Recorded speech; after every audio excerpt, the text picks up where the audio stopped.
మాటల్లో కాదు ప్రేమ, చేతల్లో చూపి అంటారు. మాటల్లో ప్రేమ కూడా బాగానే ఉంటది కదా.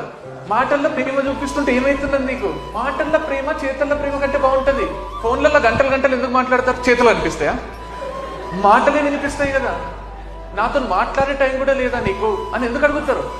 నాతో చేతులాడే టైం లేదా నీకు, కాళ్ళాడే టైం అనరు కదా, మాట్లాడే టైం అంటారు. మాటలు ఇచ్చిన హై ఉంటుంది చూడు, సుమ్మంటుంది తెలుసా లోపల. అరే నువ్వంటే నాకు ప్రాణం రా, నీ తర్వాతనే ఎవరైనా కిక్కి కదా. నువ్వేం చేసినా నాకు ఇష్టమే కిక్కి కదా. నువ్వు నాతో ఉంటే చాలు, నాకు ఇంకేదో అవసరం లేదు కిక్కి కదా. అరే నీ తర్వాతనే ఎవరైనా అనే మనుషులు నాకు కావాలి. నాలో మంచి లక్షణాలను మళ్ళీ మళ్ళీ పాయింట్అవుట్ చేసి చూపించే మనుషులు నాకు కావాలి. ఎందుకంటే నాతోని 2 నిమిషాలు ఎవరైనా మంచి మాట్లాడితే నేను వాళ్ళకి ఫ్యాన్ అయిపోతా, పిచ్చోన్ అయిపోతా, వాళ్ళ కోసం ఏమన్నా చేయబోతుంది కదా. అంతే కదా. ప్రేమ తప్ప ఏమన్నా ఉన్నదా లోకంలో? ఏం లేదు తెలుసా, ప్రేమ ఒక్కటే ఉంది. ప్రేమ చూపియండి, హేట్రెడ్ వద్దు.